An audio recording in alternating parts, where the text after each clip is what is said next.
que je vous parle de ma vie de star d'Instagram. 3, je vous écoute trop, vous êtes relou. 4, je veux plaire à tout le monde, ça marchera pas. 5, les entretiens quali. 6, je me suis rendu compte qu'il y avait plein de retours que j'avais pas vus. Ce que je peux dire en introduction, c'est que malgré un petit peu toutes les merdes là de cette semaine, la seule chose dans laquelle j'ai envie de travailler, c'est sur ce projet d'horloge du vent. Là où je prends du plaisir, en fait, je me rends compte, c'est dans le montage, le tournage et dans la gestion de ce compte Insta. M'en voulez pas. Je vous remercie parce que j'ai plein d'encouragement. Et donc j'ai fait un peu le mec là, je me suis un peu enflammé sur Insta, des potes se foutaient de ma gueule parce que j'ai mis des stories genre désolé, je peux pas répondre à tout le monde, machin. En vrai, moi je ne sais pas gérer autant de messages d'un coup. J'en ai oublié et je me suis rendu compte là récemment que vous aviez continué à répondre à mon formulaire, mon Google Form, qu'il est complètement biaisé. Et là, on a 200 personnes qui ont répondu au Google Form, ce qui fait que j'ai des commentaires parce qu'à la fin, il y a une zone si tu veux donner un commentaire, un conseil, machin, dis-le. Et donc tout le monde m'a donné plein d'avis et il y a des mecs qui me disent moi je suis ingénieur, je peux t'aider à faire tes PCB, je suis ingénieur machin, moi je te conseille de faire ci. Bon après on y reviendra, pareil, plein de gars qui donnent leurs avis et qui foutent bien la merde. Mais donc je vais vous répondre, ça va prendre du temps. Voilà, je peux pas dire autrement. Et puis à un moment je peux faire un choix. En fait non, première leçon de tout ça, c'est qu'en fait je vais pas tous vous répondre. Je peux pas tous vous répondre, même si on n'est que 2000, mais j'ai quand même 200 messages et en fait il va falloir que je sélectionne ceux qui me paraissent les plus intéressants pour moi, dans ceux qui me proposent de l'aide.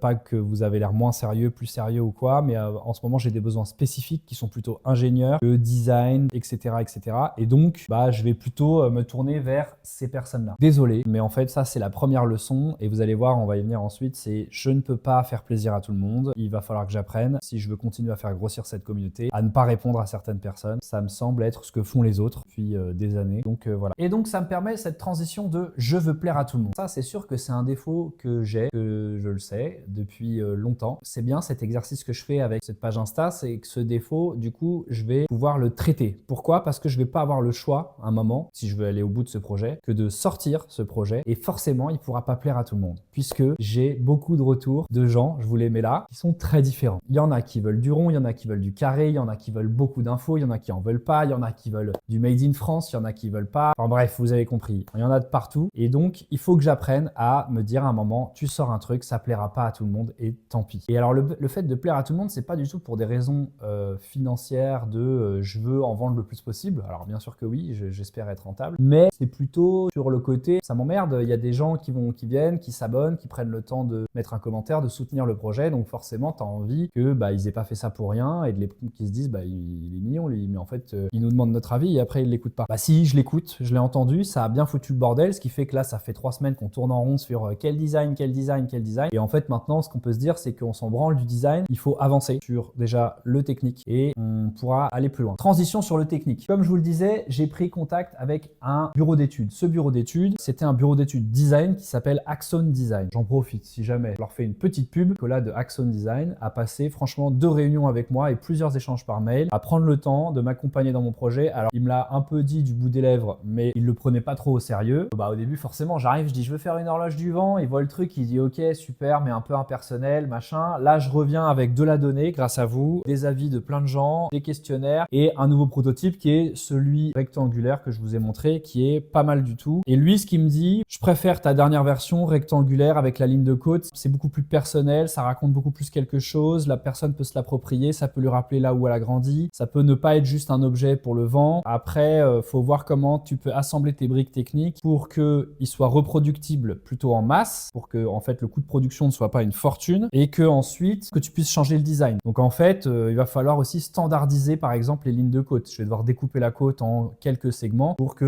malheureusement on puisse pas me dire moi c'est pile entre cette ville et cette ville que je veux. C'est là où ça perd un peu son sens de je veux voir mes spots. C'est un peu complexe tout ça. Je m'embourbe et en fait à vouloir faire plaisir à tout le monde, je m'embourbe dans des promesses de vous pouvez peut-être avoir ce produit, vous allez peut-être avoir ce produit, etc. Où les gens du coup vont être déçus si je leur propose un truc finalement que je reviens en arrière, que je dis non désolé en fait vous aurez pas ce produit mais celui-là. Mais en fait c'est ce qui va se passer. Je vais devoir commencer par faire quelque chose de sain. Donc Axon, en fait j'en tire 2 conclusions. Et donc ces conclusions, c'est que je peux pas plaire à tout le monde et surtout que je dois aller voir de l'horlogerie. Donc maintenant j'ai commencé à prendre contact avec des bureaux d'études en horlogerie. On va voir s'ils me prennent au sérieux et qu'ils me répondent. Maintenant je vais repartir sur la partie partie technique, faire des cartes PCB, les cartes vertes dont je vous ai parlé, faire en sorte que j'ai de quoi fabriquer un prototype. La semaine prochaine, je vais à Lyon-sur-Mer chez Jean, avec qui on avait fait le premier prototype en bois pour essayer d'en faire un deuxième. J'aimerais bien partir sur cette carte-là. Maintenant, je vais essayer de faire un truc très simple. Mais je suis toujours un peu paumé sur les briques techniques. Est-ce que je mets une aiguille qui part du centre vers l'extérieur comme une horloge normale? Et est-ce que je mets plutôt une aiguille qui part de l'extérieur vers le centre? Enfin, voilà, il y a beaucoup d'enjeux en fait, technique et design, et ça me fait prendre conscience de toute la complexité du design, de ce métier qu'est le design. C'est-à-dire qu'en fait, c'est pas juste faire des beaux dessins, c'est faire des beaux dessins, mais aussi se dire est-ce que ça va être réplicable? Est-ce que ça va être réplicable avec un coût de production pas trop élevé? Est-ce que ça va être les bons composants au bon endroit? Est-ce que ça va ressembler à mon dessin? Très intéressant, c'est passionnant, mais c'est ultra complexe. Voilà où j'en suis. Maintenant, j'ai parlé de coût de production, j'ai parlé de beaucoup de choses. Il y a vraiment un truc que j'ai envie de faire, c'est de vous parler du business plan. Je pense qu'encore une fois, c'est pas la bonne semaine. Il s'est passé d'autres trucs que je viens de vous raconter. Donc, on reporte la question du business plan.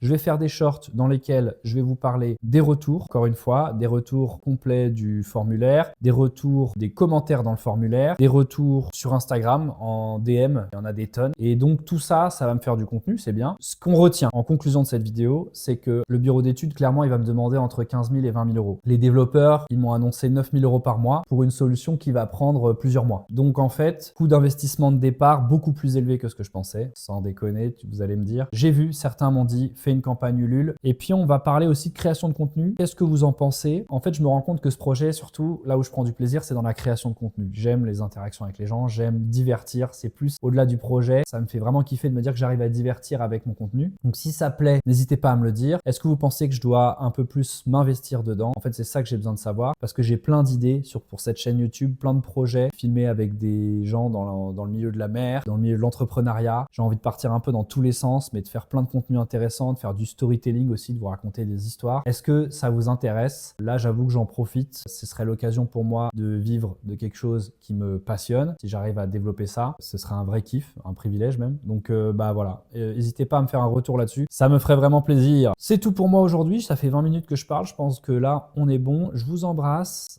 Je vous fais des gros poutous partout et on se tient au jus. Ah non, on se voit soit sur les spots, soit sur Internet. Bisous!